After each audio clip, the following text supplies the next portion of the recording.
के निर्माण के साथ साथ एक और चीज हमारे साथ जुड़ गई थी, वो नक्सल का। और इस कारण से कोई न सरगुजा जाता है न कोई बस्तर आता है। छत्तीसगढ़ आने से भी लोग डरते हैं। हम रेलवे स्टेशन में उतरेंगे, एयरपोर्ट से बाहर निकलेंगे, तुरंत नक्सली पकड़ लेंगे।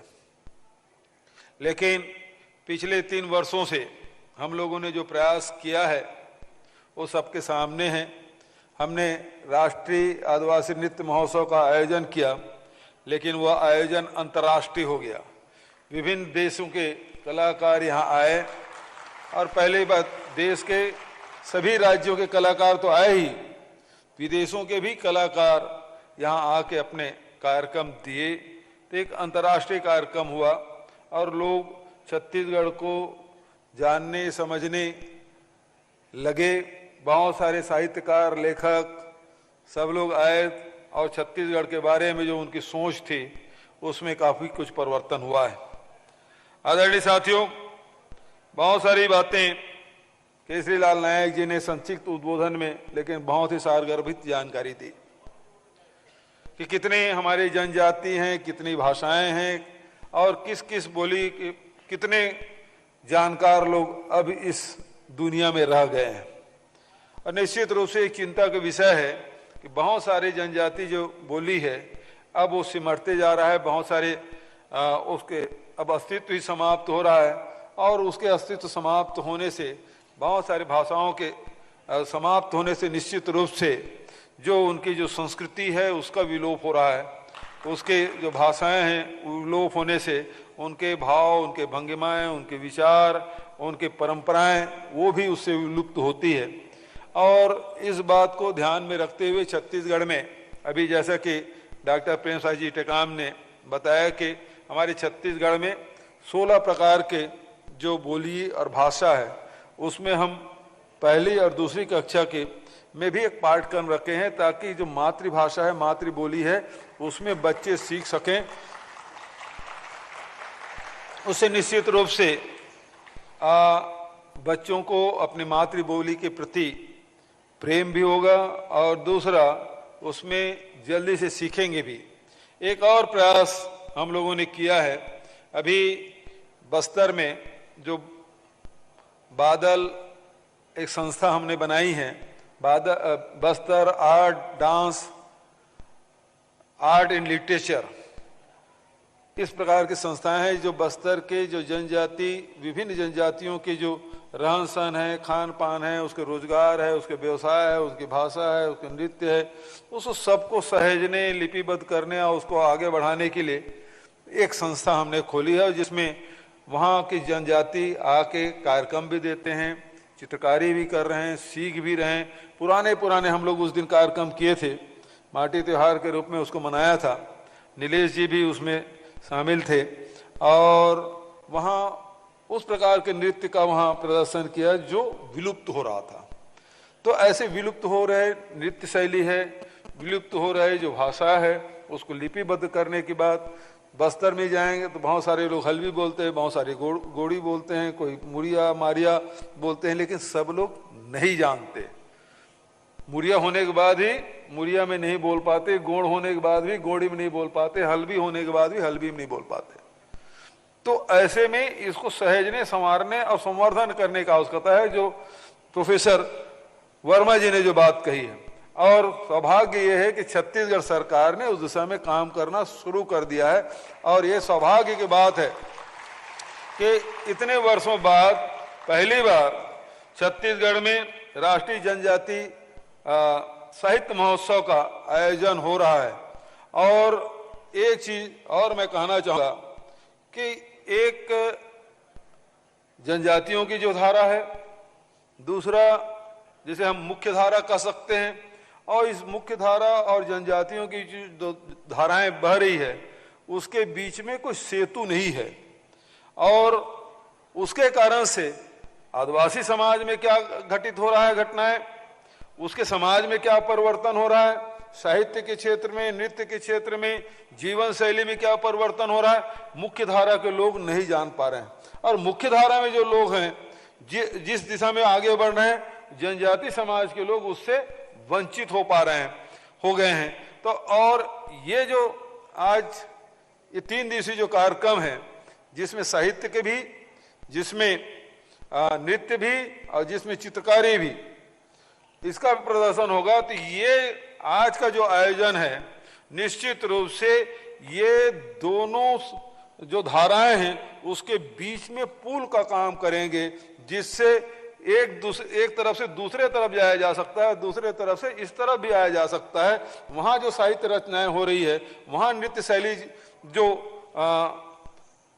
नया सृजित हो रहा है, चित्रकारी जो नया सृजित हो रहा है, उसको इधर के लोग भी समझें, जाने, समझें, और इधर जो परिवर्तन हो रहा है उधर के लोग जाने, समझें। तो एक पुल का काम ये जो 3 दिवसीय राष्ट्रीय साहित्य महोत्सव हो रहा है वो काम करेगा, ऐसा मैं मानता हूं। आदरणीय साथियों, बहुत सारी बातें हुई जिसके बारे में शिक्षा के क्षेत्र में, साथ ही रोजगार के क्षेत्र में, जल जंगल जमीन के बारे में डॉक्टर प्रेम साय टेकाम जी ने बहुत सारी चर्चाएं की, छत्तीसगढ़ सरकार की उपलब्धियों के बारे में आपको जानकारी दी है। मैं बहुत ज्यादा उसमें और वक्त जाया नहीं करना चाहता, लेकिन ये बात कहना चाहूंगा कि छत्तीसगढ़ सरकार प्रतिबद्ध है कि आदिवासियों को उसके अधिकार दिलाने के लिए, चाहे जंगल में हो, चाहे जमीन में हो, चाहे जल में हो, और इसके लिए चाहे फॉरेस्ट राइट एक्ट पट्टा देने की बात हो, चाहे जंगल में, जंगल क्यों कट रहे हैं? आज कहते हैं कि जंगल से हमारा नाता है, लेकिन एक समय था आदिवासियों को बाहर से कुछ नहीं चाहिए था, केवल नमक भर वो चाहते थे, बचत और किसी चीज की आवश्यकता नहीं पड़ती थी।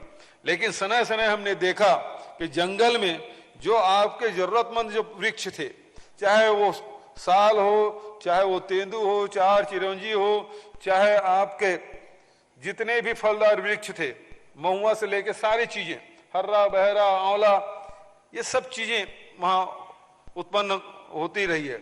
लेकिन धीरे धीरे स्थिति ये बनी कि जंगल में केवल, जंगल के नाम से केवल इमारती वृक्ष ही लगाते गए, चाहे भारत सरकार के द्वारा, चाहे राज्य सरकारों के द्वारा। इससे सबसे ज्यादा यदि नुकसान हुआ है तो आदिवासियों को हुआ है, और इसके कारण से वो आदिवासी जंगल से जो उसका लगाव था उसमें कमी आई।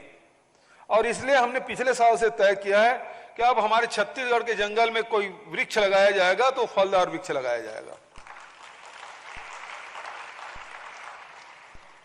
उसमें चाहे आम लगाएं, चाहे वो कटहल लगाएं, चाहे वो हर्रा लगाएं, बहरा लगाएं, जो भी हो, जिस जंगल में जो फलदार वृक्ष पनप सकता है, बढ़ सकता है, फल दे सकता है, उसी वृक्षों को लगाएं।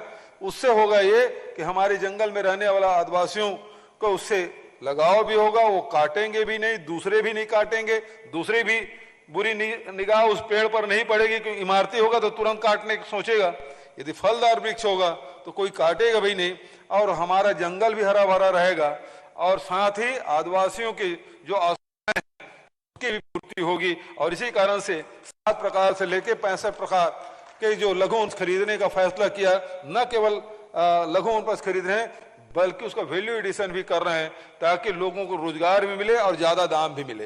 ये हमारी कोशिश शिक्षा के क्षेत्र में, स्वास्थ्य के क्षेत्र में लगातार हमारी सरकार काम कर रही है। भाषा विलुप्त हो रही, ये चिंता का विषय ही है, लेकिन ये भी चिंता का विषय है कि बहुत सारे जो प्रिमिटिव ट्राइब्स है उसकी संख्या भी लगातार घटती जा रही है, चाहे पंडो हो, बैगा हो, बिरहोर हो, चाहे अबुझमाड़िया हो, चाहे वो कमार हो, इनकी भी जनसंख्या लगातार घटती जा रही है। ये भी चिंता का विषय है। तो इसके लिए स्वास्थ्य के दृष्टिकोण से बहुत सारे सामाजिक संगठन काम कर रहे हैं। पंडो जनजाति एक ऐसी जनजाति है जो एलोपैथी दवाई बिल्कुल नहीं लेते, और उसके कारण से छोटे छोटे बीमारियों में प्राण चले जाते हैं, नुकसान उठाना पड़ता है। तो वहां सामाजिक रूप से वहां चेतना लाने की आवश्यकता है, उसके जो विचार है उसमें परिवर्तन लाने की जरूरत है। आज आधुनिक समय है और आधुनिक हिसाब से भी हम लोगों को मेडिकल साइंस का लाभ लेना चाहिए। तो इस प्रकार से जन जागृति करने की आवश्यकता है। तो हमें केवल भाषा ही नहीं बचाना है, हमें केवल साहित्य ही नहीं बचाना है, हमें नृत्य शैली ही नहीं बचाना है, चित्रकारी ही नहीं बचाना है, बल्कि जनजाति जो विलुप्त हो रहे हैं उसको भी बचाने की जिम्मेदारी हमारी है, भाषा को बचाने की जिम्मेदारी है। तो कुल मिला के यह है कि हमारी जो संस्कृति है आदिवासी संस्कृति, आदि संस्कृति, उसे सहेजने की जरूरत है, उसे संवर्धित करने की जरूरत है और उसे विकसित करने की जरूरत है। मैं इन्हीं शब्दों के साथ आज इस उद्घाटन अवसर पे आपने मुझे आमंत्रित किया।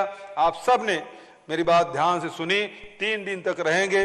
विभिन्न क्षेत्र में काम करने वाले हमारे विद्वान यहाँ आए हैं। मैं उन सब का पुनः स्वागत करता हूं। और जो आपका अनुभव है और इस समाज को बचाने के लिए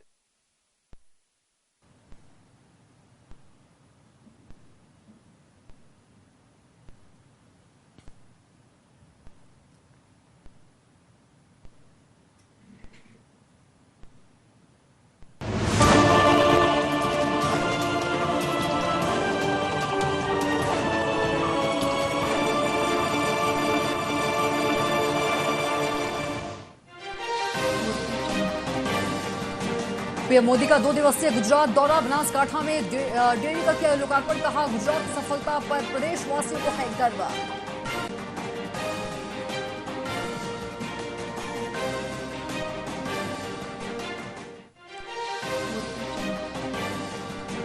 सीएम पुष्कर सिंह धामी का बयान। 4 धाम यात्रा में सभी गैर हिंदुओं का होगा वेरिफिकेशन। ये पहचान धर्म और संस्कृति के लिए है जरूरी।